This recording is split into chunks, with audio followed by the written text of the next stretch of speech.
videolõunatund Nõmme raadios. Tere maailm, tsiteerides Margus Lepat. Neljapäevane päev, ekraanil on Igor Gräzin, kes antud hetkel viibib oma päris kodus Muhu saarel. Nojah, see siin on minu siuke väike kabinetikene, kus mul on raamatud ja kuskil on mingid paberid ja vanad fotod ja kõik see siuke värk, nii et see ongi tegelikult see, mille kohta ma ütlen nagu päris kodu. Aga et mitte meelest ära ei läheks, ma ütleksin kohe ka seda, et ma märgin ühe asja siia juures, seda, et me oleme väga tänulikud kõikidele inimestele, kes meid on toetanud, toetavad ja toetavad nii vaatamise kui ka rahaliste vahenditega. Ma lihtsalt tuletan teile meelde, et Nõmme raadio on põhimõtteliselt ju lihtsalt entusiastide raadio väga suurel määral. Päriselt töötegija on ju Margus siin üksinda, aga kõik meie ülejäänud me ei teeni kogu selle asja pealt mitte kopikatki. Aga samal ajal midagi ei ole parata, tähendab, igasugused asjad ju maksavad, kaasa arvatud, ütleme see kaamera, mis seda võtab ja lauakesed ja lambid ja värgid ja kõik see kõik ju ei tule tasuta. Nii et ma väga paluksin kõigil, kellel vähegi mahti on ja tahtmist on, meid natukene toetada. Ja pärast seda, kui see saade läbi on, siis all tuleb tiitrites, tuleb ka meie arve või konto number, kus te seda toetust väljendada saate. Niisiis aga aitäh kõigile neile, kes on seda juba teinud. Neid ei olegi sugugi mitte vähe.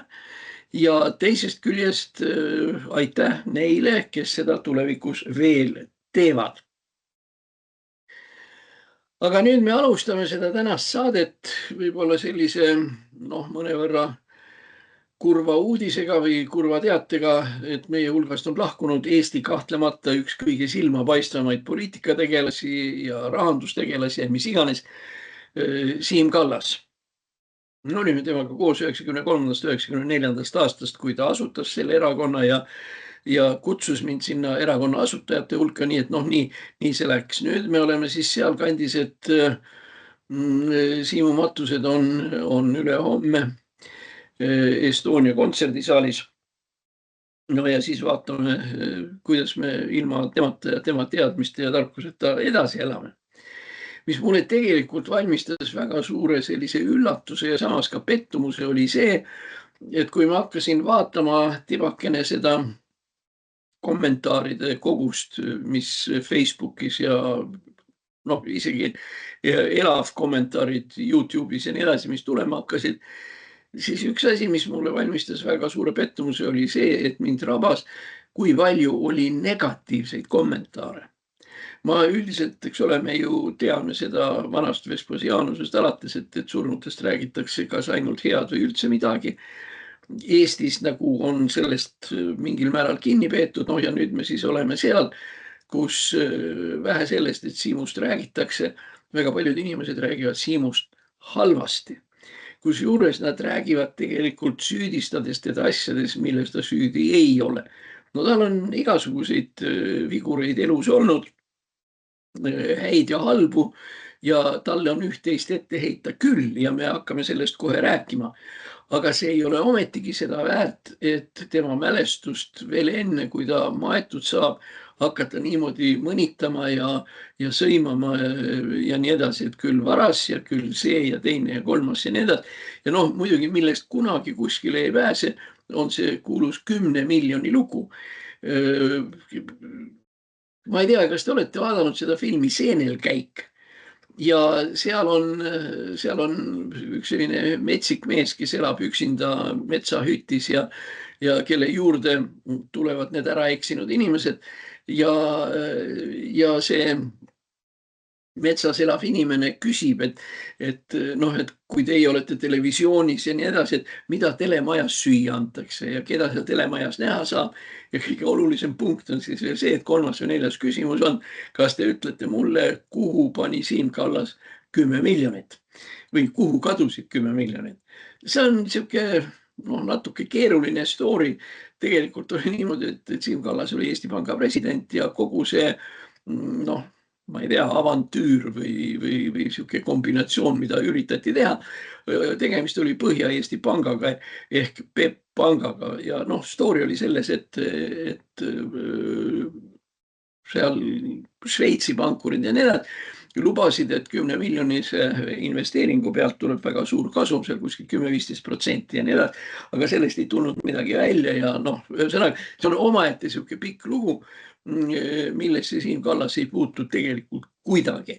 Kuigi prokuratuur seal mingisuguseid asju uurima hakkas, reaalselt oli see, et kohtunik Merle Parts mõistis Siim Kallase selles asjas õigeks. Kusjuures muide seal süüdistati veel ühte teist meest, kes oli siis juriidilise osakonna juhataja Urmas Kaju. Nii Kaju kui ka Kallas mõisteti õigeks, nii et see 10 miljonit on tegelikult, ütleme siis niimoodi, plära.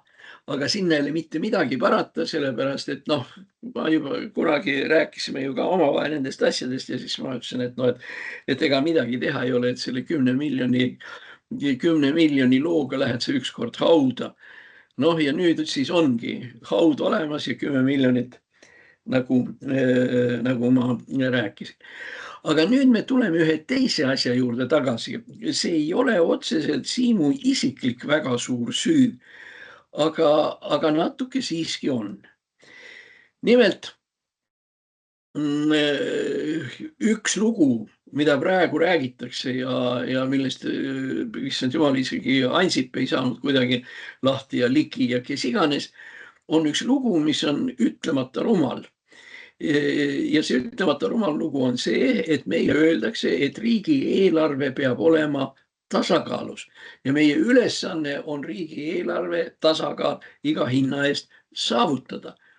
See jutt on Ansip on ju muidu niisugune targavõitu inimene ja nii edasi, aga võt see eelarve tasakaalu jutt on sügavalt rumal, sügavalt loll ja sellest on võimalik muidugi aru saada, et Ansipi rahanduslikud teadmised on niisugused logisevad nii ja naa ja tegelikult see eelarve tasakaalu jutt on tegelikult üks selliseid, ma ütlesin selliseid poliitilisi kas ma ütlen, et poliitilisi petukaupu või poliitilisi jamasid.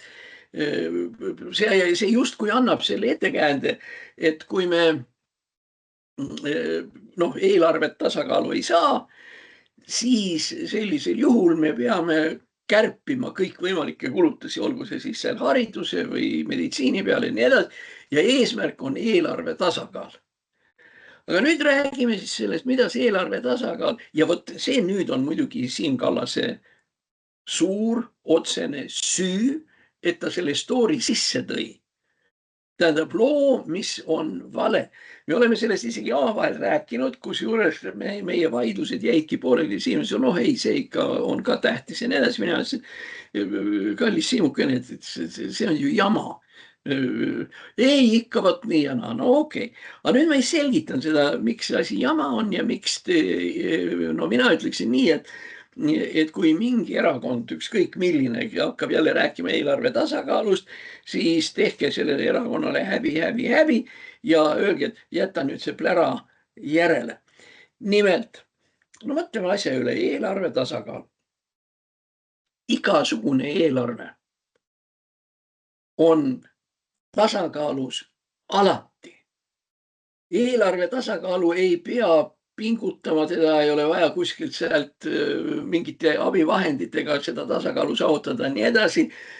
Ühesõnaga, siin on sul eelarve, mine jaluta minema, mine joo liivapoes pudel õlut või kuskil või siis midagi targemat teha ei ole, siis tee Ironmani või midagi muud ja jäta eelarve rahule.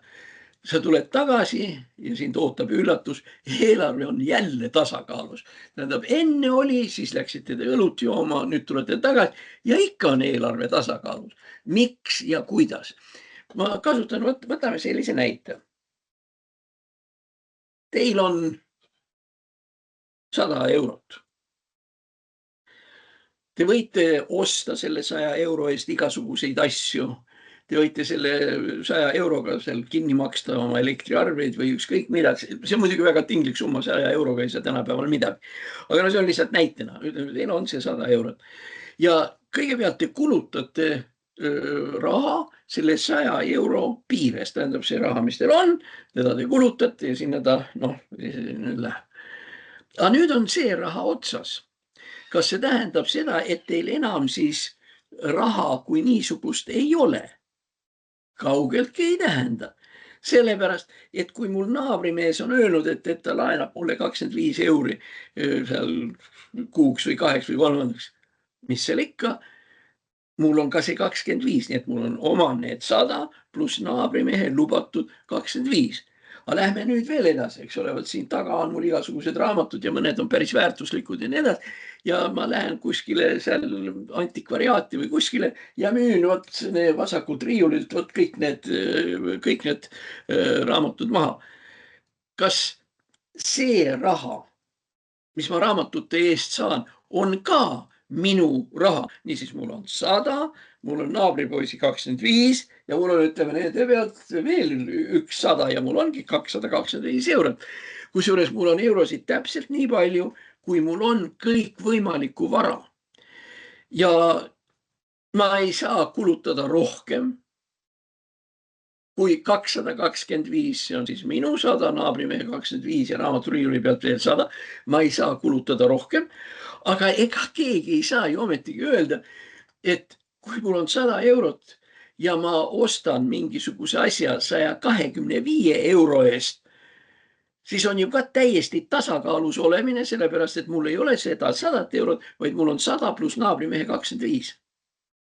Ehk teiste sõnadega, ütleme, need varad ja rahad ja nii edasi ei koosne ainult sellest sularahast, mis sul siin hoiukassas või pangas on, vaid ka kõigist, nimetus on aktivad, kõik võimalikest aktivatest, mida sa veel juurde saad. Nii et sinna läheb igasuguseid asju, eks ole, sularaha, siis mingisugused hoiuarved, naabri poolt lubatud laenud, minu vara või isegi kinnisvara, mille ma võin maha müüa ja sellest ma saan jälle midagi ja nii edasi. Nii et, ja ma saan seda teha kõigi nende asjadega, mis on minu käsutuses ja mis on minu omandid. Aga te saate ju aru, et eelarve ei saa tasakaalust välja minna lihtsalt sellepärast, et keegi ei müü mulle mitte midagi selle eest, mida mul ei ole. 100 on, 25 on, teine 100 raamatute eest ka on ja selle eest kindlasti. Aga kui nüüd tuleb veel üks vend ja ütleb, et ma müün sulle oma jalgratta 300 euro eest. No mis see tähendab? Meil on siis veel üks asi, mis meil on eelarves olemas. Tähendab, kui me saame jalgratta 300 ilma selle eest sularaha maksmata, siis tegelikult see on ju ka aktiva. Nii et teiste sõnadega me peame rehkendama sellega või teadma seda, et eelarve on tasakaalus alati. Siim ei mõelnud väga tõsiselt, kui ta nendest asjadest rääkis. Küll aga ootamatult hakkas seda asja tõsiselt võtma Ansip, kus juures tema jaoks oli eelarve tasakaal, oli tema jaoks tähtis sellepärast, et tal oli vaja saada raha selleks, et suruda ja pressida meid kas Euroliidu sisse või siis veel edasi, et ühesõnaga läbi viia see meie kuulus rahareform. Rahareformi jaoks, vastavalt nii nagu nõuded olid, seda nimetati Maastrichti kriteeriumideks, rahareformi jaoks oli eelarve tasakaalu vaja küll, aga see eelarve tasakaal tähendas teist asja. See kitsas mõttes eelarve tasakaal, mis tegelikult ei ole mingisugune eriline tasakaal. See on seotud sellise asjaga, mida panganduses nimetatakse agregaat, ehk mingisugune asi, M2. Agregaat M2 on siis, seal on olemas agregaat M1, agregaat M0, kusjuures M0 Eesti Pank minu teada ei rehkendagi. Küll aga M1 ja M2.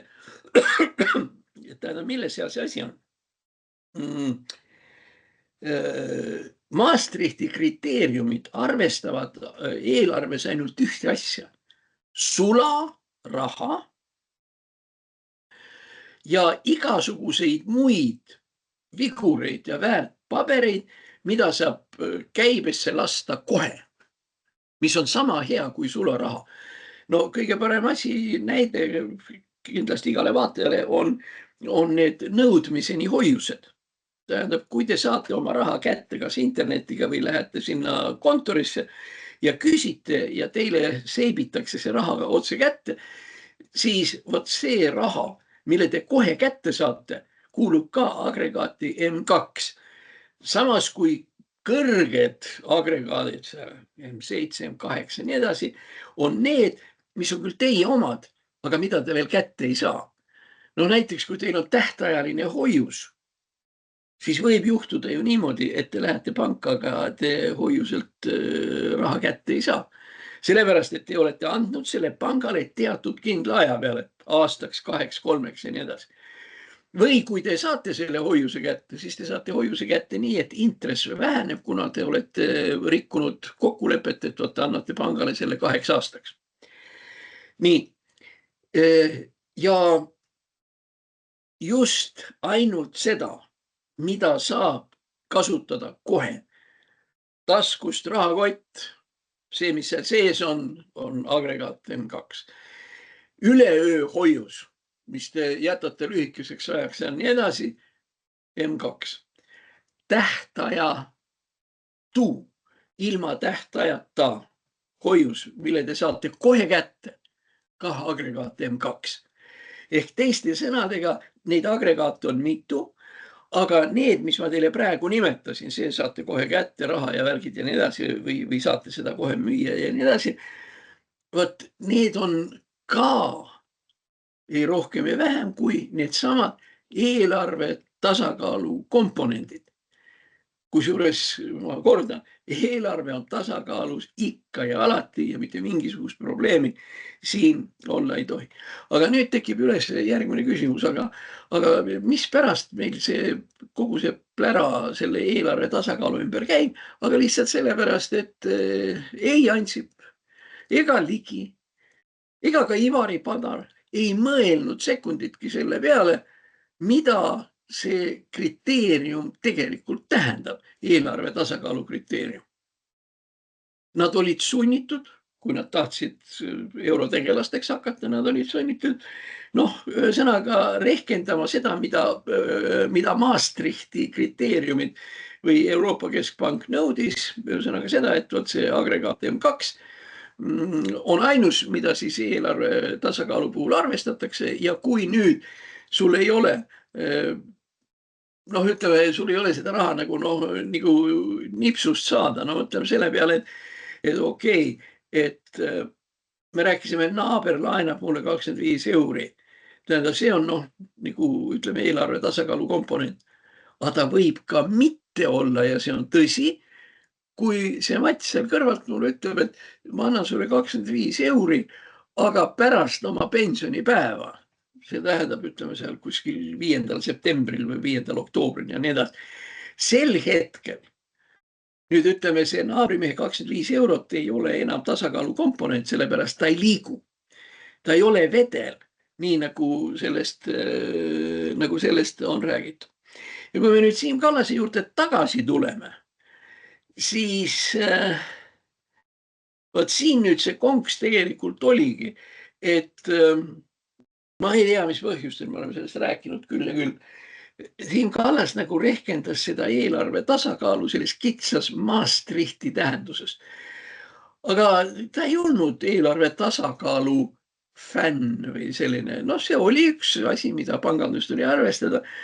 Ja kes tegelikult eelarve tasakaalu peale pärast üleüldse, ma ei ütleks, et kõrge kaarega sülitas, aga enam-vähem sinnapoole oli ju siis Andrus Ansip. Sest Andrus Ansip rehkendas kogu aeg ainult M2, sest see oli tingimus, et Eesti saaks endale euro. Ja me ei saa tänaseni, tegelikult me ei oska tänaseni seletada, miks meil see euro olemas on. Aga lähme nüüd edasi, see on kõik, mis me räägime, on Siimu mälestuseks. On veel üks asi. Eestil tekkis kroon.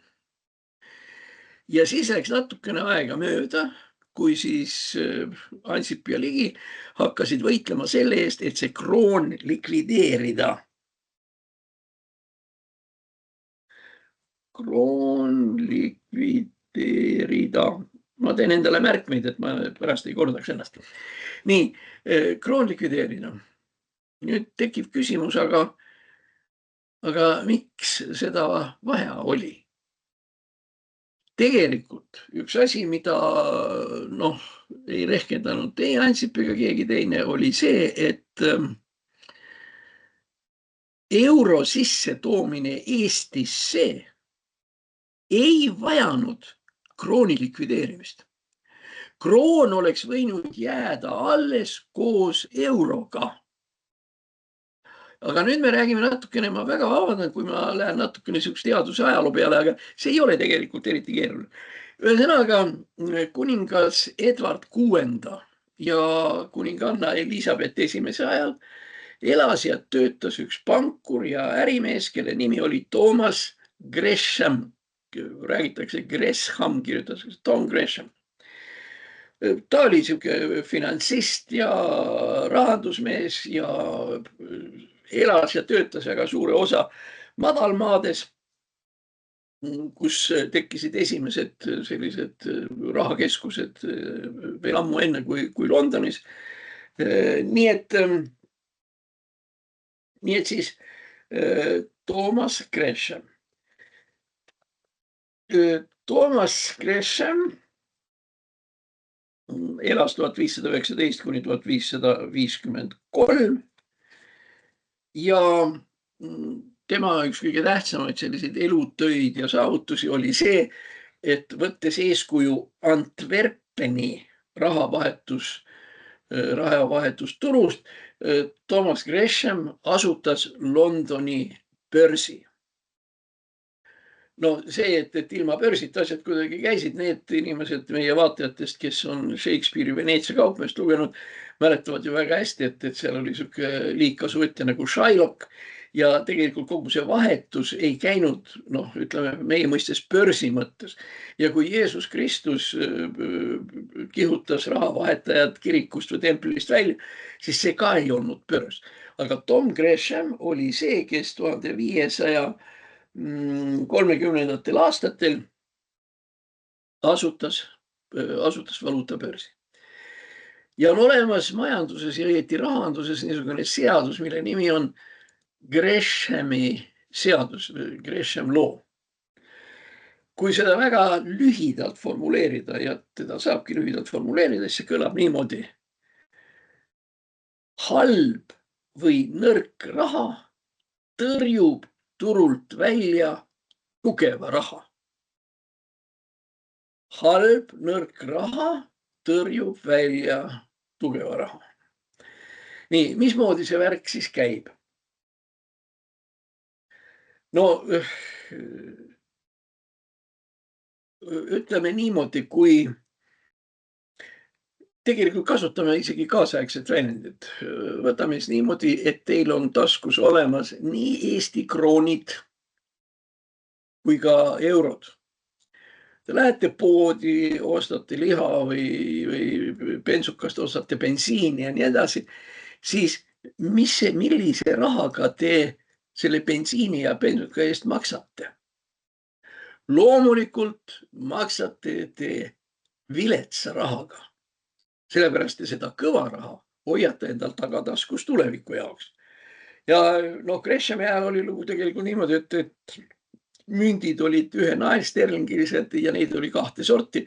Ühed mündid olid vasest ja teised olid hõbedast ehk sterlingid, nagu siis inglise keeles öeldakse. Ja inimesed, kes käisid liha või leiba ostmas või riideid tellimas või hobuse suiseid tellimas nii edasi, võimaluse korral maksid vasest rahaga ja seda hõbeda raha hoiti siis kodus, madratsis, tagataskus või midagi muud. Ehk teiste sõnadega, kui meil on võimalus osta jalgratas, ütleme 1000 krooni eest, siis me maksame selle eest kroonides, aga mitte eurodes. Selle asemel, et maksta seal 75 euri või mis see vahetuskurss oli, 75 euri jalgratta eest, me parema meelega maksame 1000 Eesti kroonides. Ja see ongi Greshami seaduse põhiline sisu. Põhiline sisu on siis ühesõnaga selles, et kui käibib nõrk ja tugev raha, siis inimesed eelistavad alati nõrka raha ja tugev raha läheb siis hoiusesse või nii edasi. Kui nüüd Greshami seadust oleks rakendatud Eestis ja kui Ansip oleks sellest midagi teadnud, siis tegelikult meil oleks võinud täiesti vabalt olla praegu käibimas eurod ja kroonid, kus juures vastavalt Greshami seadusele igal pool, kus vähegi võimalik, seal me maksaksime kroonides. Ja rasketes sellistes väärtuslikes eurodes me maksaksime siis, kui seda nõrka raha keegi vastu võtta ei taha. Ja olekski olnud normaalne krooni käibimine ja oleks olnud normaalne euro käibimine. Miks nüüd see krooni käibimine tähtis on? Mul on siin taga kuskil, oota ma vaatan, ma kohe tulen tagasi. Näed sa siis, on olemas niisugune teos. Selle teose nimi on Eesti Vabariigi põhiseadus. Nii. Ja ma lähen siis nüüd tagasi kogusse, on siin õiguskantsler. Muidugi väga huvitav teema, eks ole. Õiguskantsler, mis temast saab?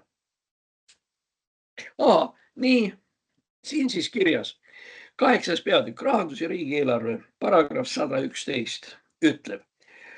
Eesti raha emissiooni ehk välja printimise ainuõigus on Eesti Pangal. Eesti Pank korraldab raharinglust ja nüüd tuleb ja seisab hea riigi vääringu stabiilsuse eest. No mida see siis tähendab? See tähendab seda, et meil peab olema Eesti raha, mida Eesti Pank kontrollib. Millega tegeleb Eesti Pank praegu? Piinlik öeldagi. Teeb igasuguseid analüüse ja prognoose ja ühesõnaga igasugust surimuri, mille järele tegelikult Eestis isegi otseselt vajadus puudub, sellepärast selle jaoks on olemas majandusministeeriumid ja igast, jumalukene, mis asja, selle jaoks on olemas analüütilised keskused, kõik Standard and Poor ja mis iganes. See Eesti Panga analüüs, tema väärtus ja mõte on tegelikult sama hästi kui null pank analüüs. Nii. Ja kui me praegu siis räägime sellest, võt milles on tegelikult üks väga oluline vahe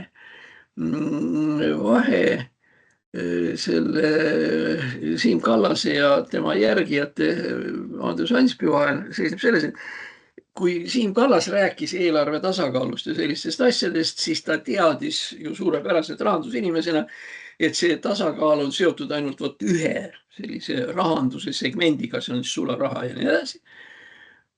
Aga Ansip hakkas võtma seda asja surmtõsiselt. Ja selles nüüd ongi olnud meie rahanduse suur häda. Ainus asi, mis ma praegu võiksin juurde öelda, on see, et sel ajal, kui ma olin killukese aega Brüsselis, siis oli seal mitmed nõupidamised, millede teema oli, kuidas saaks Soome oma marga tagasi. Ja selle asjaga tegeles endine Soome peaminister Jyrki Katainen. Ja see oli selline huvitav teema ja seal tuli uuesti see Greshami lugu välja ja kõik muud asjad. Ja kerkis üles see küsimus, et Soomel ei ole ju ka panka praegu. Seoses selle euroga. Aga milleks see pank siis tegelikult vajalik on? Pank on vajalik tegelikult, ütleme, peaaegu et 2 asja pärast. Las ma mõtlen, kas 2 või 1. Aga okei. Pank määrab kindlaks intressimäärad. Ja nende intressimääradega laenab riiklik pank raha teistele kommertspankadele. Nii et panga intress on laenuintress kommertspankadele. Ja teine asi, mida keskpank saab teha, no jah, seda saab teha keskpank, aga me peame meeles pidama ühte asja, ma kordan seda ikka ja jälle. Eestil oma panka ei ole. Eestil oma panka ei ole. Eestil ei ole oma panka. No kas nüüd on selge, eks ole? Ja kuna meil panka ei ole, siis me ei saa reguleerida ühte väga tähtsat majanduslikku näitajat või rahanduslikku näitajat, nagu on sellised tsentraalsed intressimäärad, mis tehakse kohustuslikuks teistele pankadele. Võt, tähtis on see, et eks ole, Eesti Pank peab tagama stabiilsust, tuhkatasul tagab. Sellepärast Eesti Pank ei ole Eesti Pank. Noh, selline klassikaline näide, millega pangad peaksid tegelema ja millest inimestel ka on mingisugune esialgne arusaam olemas. See on siis inflatsioon. Inflatsiooniga sõdimiseks on vaja teha teatavaid asju.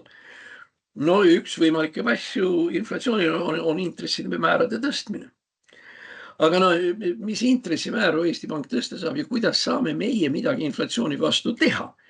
See on nüüd omaette teema, kui siin on see probleem, et ma ise nagu väga hästi sellest, seda seletada ei oska. Aga no point on selles, et meil on alust arvata, et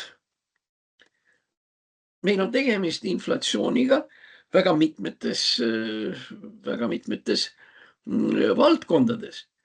Ja küsimus sellest, et kas tõsta intressimäära või mitte, on täiesti mõistlik ja arvestatav. Kuna me rääkisime rahandusasjadest seoses Ansipiga, siis võib-olla hea muster näide, kuidas reguleerimata või halvasti reguleeritud turg võib meile hirmsa paugu panna, on väga hea näide. Eesti sihuke klassikaline näide. Ansip oma valitsemise lõpul tegi siis sellise triki, et ta laskis põhja sellise firma nagu Estonian Air. Mis sa teed?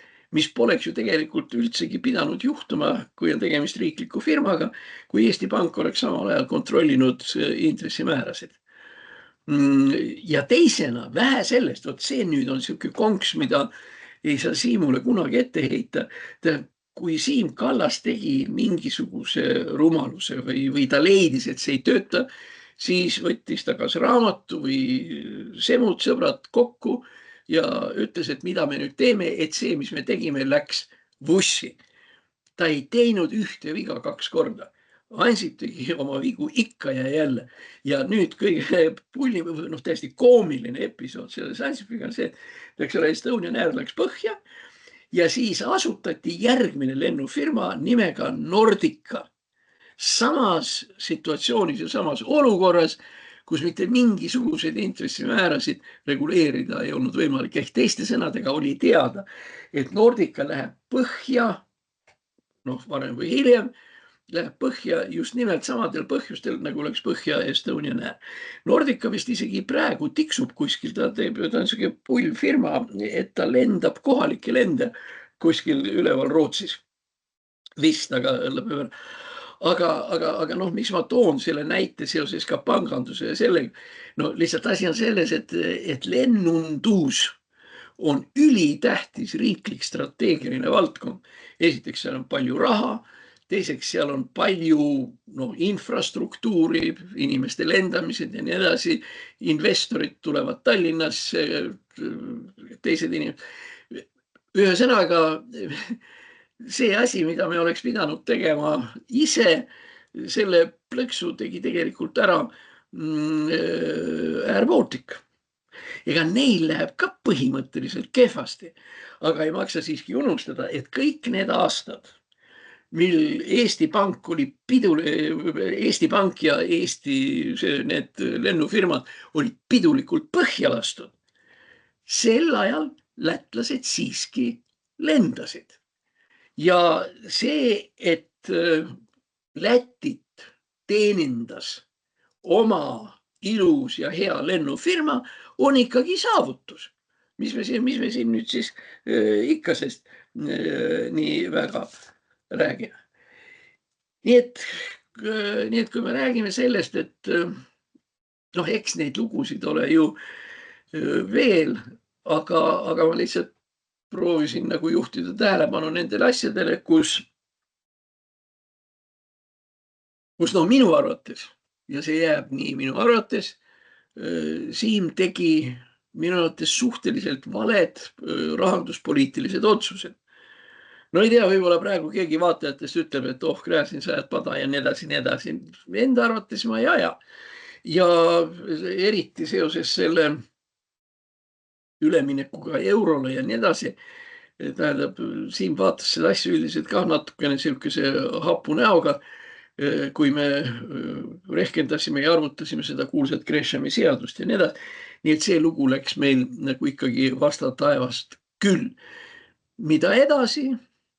Järgmised pankurid ja järgmised põlvkonnad poliitikuid peaksid selle asja ära otsustama, aga mina toetan seda Jürgen Kataise ideed, et Eesti kroon tuleb tagasi tuua. Mitte midagi hullu sellest ei saa.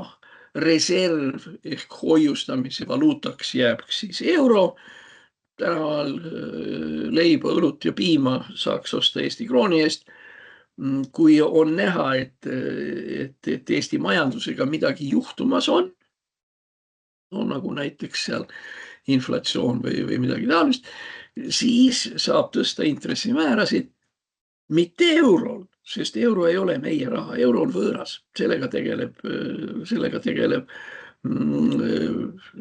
Euroopa Keskpank, vaid me saame nihutada intressimäärasid selleks, et meil näiteks oleks kas või odav säilitada oma hoiuseid, millele tiksub peale kõrge intressimäär või midagi taolist. Selle kõige jaoks oleks meil olemas Eesti Pank, uuesti Eesti Pank, kes täidab esimest korda üle hulga aja nõudeid, mis on paragrahvis 111. Ja võt, mis on võib-olla, me ju teame tegelikult seda, et Siim oli uskumatult karismaatiline inimene. Siimul oli võimalus ära rääkida ükskõik kes, ükskõik mis teemal. Aga siin tuleb arvestada veel ühte momenti, mida Siimu järglastel enam nagu pole olnud. Lisaks karismale pidi olema tegelikult selge ja ilus visioon, et me teeme seda, selleks ja selleks. Ja erinevalt paljudest teistest, ütleme siin peaministritest ja kellest iganes, tuleb ikkagi rehkendada seda, et teised peaministrid ja nii edasi lasid tegelikult kogu selle meie rahanduse lõpuks ikkagi põhja. Ma kordan, Eesti raha emissiooni ainuõigus on Eesti Pangal.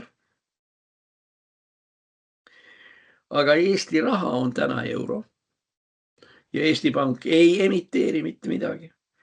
Eesti Pank korraldab raharinglust, halloo, kuidas? Ja seisab hea riigi vääringu stabiilsuse ees, see on see inflatsiooni kõige selle vastu. No kuda ta seisab? Halloo, tulge mõistusele. Aga võt praegu meil nüüd ongi see väga suur probleem, et meil ei ole nagu praegu Siimu kaliibriga inimesi, kes oleksid võimelised selle rahasüsteemi, kas ma ütleksin niimoodi, tagasi tegema. Või siis tekitama paralleelse raharingluse, nii nagu Tom Gresham seda nõuab. Ehk kasutades inglise väljendit, et praegu, kus meil ringlevad hõbedamündid, et kas meil on keegi pangapoliitik ja nii edasi, kes suudaks välja mõelda vasest mündid ja lükata need ringlusesse, milleks oleks siis Eesti Pank saaks sellega teha. Nii, nüüd me siis rääkisime ühest sellisest olulisest asjast nagu rahareformist ja sellistest värkidest. Nii. Nüüd siis, ma vaatan, mis meil siin veel on Estonian Air Nordic, seda ütlesin, et see on jama. Nii, aga noh, kuna me ei ole kaua aega rääkinud meie toredast naabrist, siis võib-olla paar sõna nüüd ka Venemaast. Nüüd möödunud nädalal läks Venemaa majandus veel rohkem hukka, kui ta seni oli. Vot küsimus on selles, et kui üks sihuke majandus hakkab hukka minema, siis alguses ta läheb natukene ja natukene ja natukene ja pärast läheb kiireks. Ja me võime tegelikult öelda, et mine sa seda tea, kui kaua aega Vene majandus tänases seisus püsib. Sellepärast, et seis number 1 on see, et bensiini ei ole. Noh, õieti teda on kiirabiautode ja tuletõrjeautode jaoks ja ülemuste Putini sõidutamiseks ja nii edasi. Aga no laias laastus seda ei ole. Ei ole, natuke rohkem on diiselkütust. Diiselkütus on oluline selleks, no muidugi, eks sõda vaja ju ka pidada, mis seal rääkidagi. See on siis diiselkütuse peal sõidavad tankid, millest me eelmine kord muide ka rääkisime. Olulisem on see, et diiselkütuse peal sõidavad traktorid ja kombainid. Ja meil on praegu juba augusti lõpp, kus tegelikult suviviljade koristus peaks olema lõppenud. Kõik on ära koristatud. Ja varsti hakkab peale siis sügiskünd, eks ole. No kuidagi saadi nisu ja rukkis ikkagi kätte, saadi kätte ka natuke maisi. No ühesõnaga ütleme niimoodi, et Vene põllumajandus elas selle momendi kuidagi praegu nüüd üle. Aga kui me lisame siia juurde, et diislit vajavad lisaks kombainidele ja traktoritele, näiteks ka sellised asjad nagu generaatorid, kui Sotšis või Tuapsees ja nii edasi ei ole elektrit, siis kust sa selle elektri võtad? Ostad poest generaatori. Lükkad diisli sisse ja generaator hakkab tööle ja elekter tuleb. Aga seda diislit ei ole. Nii et siit tekib järgmine teema, elekter. Ja mis asjad? Külmutuskapid tule taevas appi, ilma televiisorita elab üle, aga ilma külmkapita see on juba, kuidas siis tegelikult olukorras, kus toiduainetega hakkab tulema sihuke puudujääk või defitsiit, hakkavad inimesed ostma toiduaineid palju. Kui seal ongi kuskil mingisugune vorstipakk või midagi seal 500 grammi nii edasi, siis inimesed praegu hakkavad ostma 5 kilo. Sellepärast, et oht, et see ära kaob, on täiesti reaalne. Ja kui nüüd vaadata kõiki neid kohti, kuhu elekter läheb ja kust ei ole võimalik elektrit käivitada, sellepärast, et ei ole diiselkütust, võib olukord muutuda tegelikult üsna karmiks. Ehk teiste sõnadega, ma arvan, et ma ütlen enam-vähem õigesti, et Venemaa ei saa oma praegusest kriisist sujuvalt välja. Ehk teiste sõnadega, kui nüüd homme peaks juhtuma ime, mida ei juhtu, et Venemaa lõpetab oma sõja ära ja teeb rahuleppe või vaherahu kokkuleppe seda joont ja piiri pidi, kus praegu rinne jookseb, ja siis veel probleemid ei hakka kohe lahenema.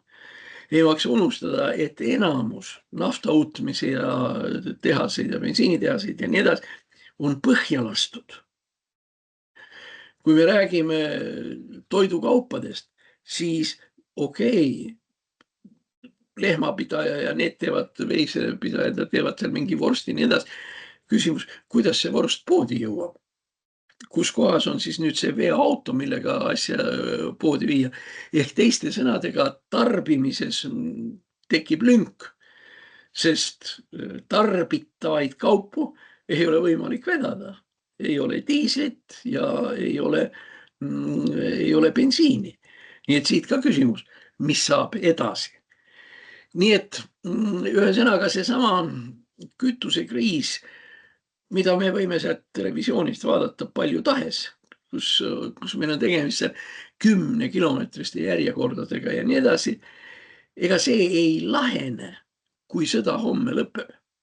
Me peame meeles pidama, et pärast seda, kui sõda on ära lõppenud, juhul kui sõda on ära lõppenud, siis on ju vaja taastada purustatud infrastruktuur. Kõik need naftatehased ja värgid, need tuleb ju korda panna, need tuleb uuesti üles ehitada. Kusjuures need ülesehitamised ei tule ju sugugi mitte kiiresti. See võtab aega ja neid purustatud asju on ju palju. Lisame siia veel juurde, et selliseid tööinimesi või vähemalt potentsiaalseid tööinimesi on Venemaa kaotanud 1,5 miljonit. Need on 1,5 miljonit täies elujõus sõdurit, keda enam ei ole. Nii et isegi kui peaks juhtuma, et me saame selle, et nemad saavad selle bensu tegemise tehase saavad korda, mis muidu on ka pikk küsimus.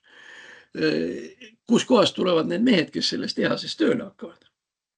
Ja kui me räägime sellest samast bensuasjadest ja teistest korda saamisest, siis ma arvan, et üks asi me peame meeles pidama, et väga paljud asjad, need tehased, seadmed, igasugused muud värgid on baseerunud ja baseeruvad tegelikult lääne vidinatel. Pooljuhid ja kiibid ja noh, mis iganes. Aga ega siis sel päeval, kui Vene sõda ära lõpeb, ega siis see ei tähenda, et järgmisel päeval hakatakse sanktsioone maha võtma.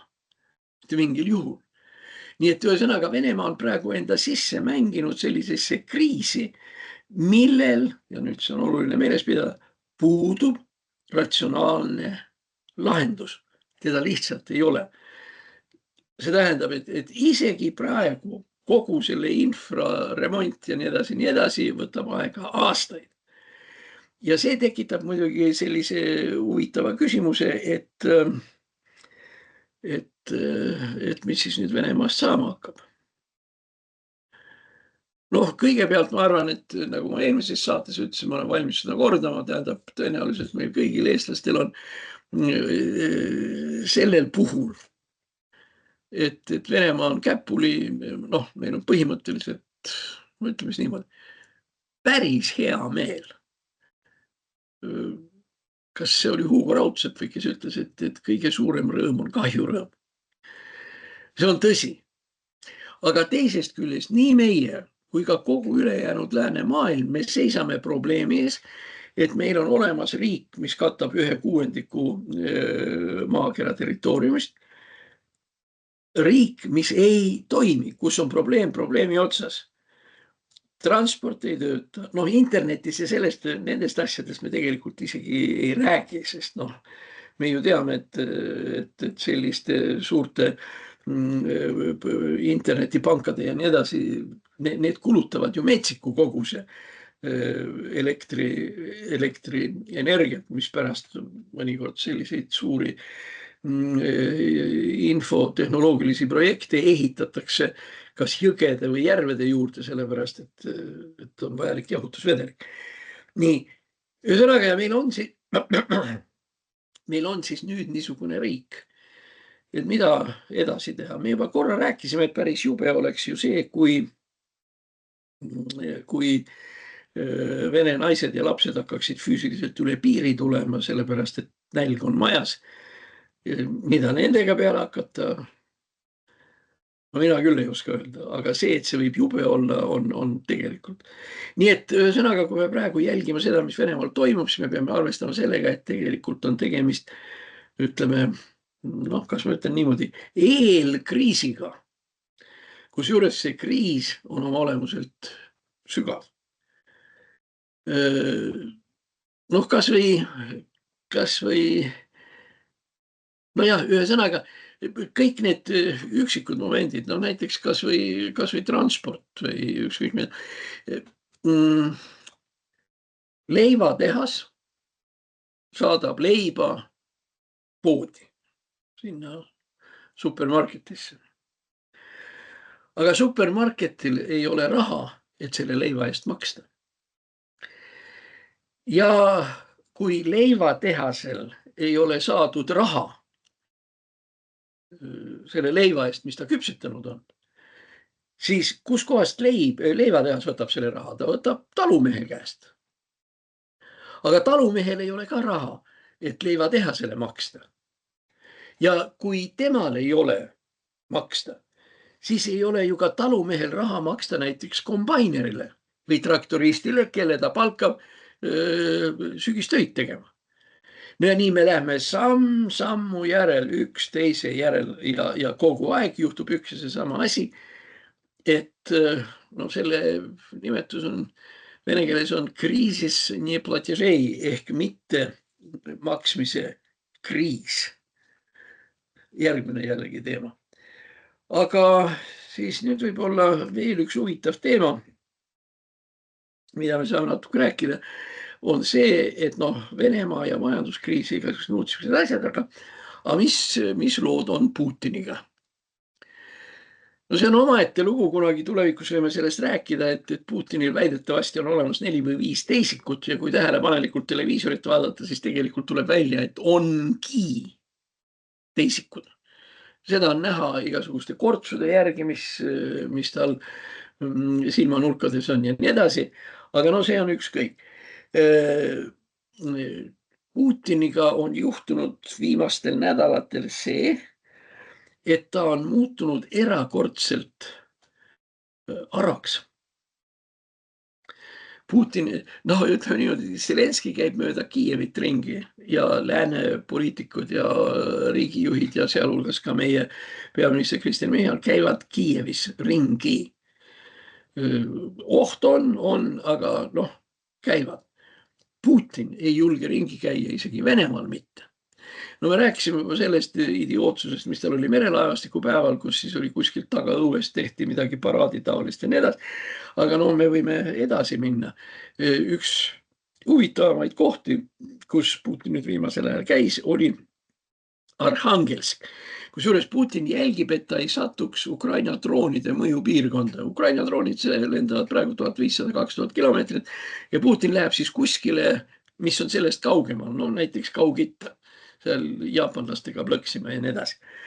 Nii, aga nüüd seoses Putini viibimisega Astrahanis tuli internetti või Facebooki tuli üles loetelu, kuidas peavad inimesed käituma sel ajal, kui Putin on Astrahani linnas sees. Nii, millised olid siis need tingimused?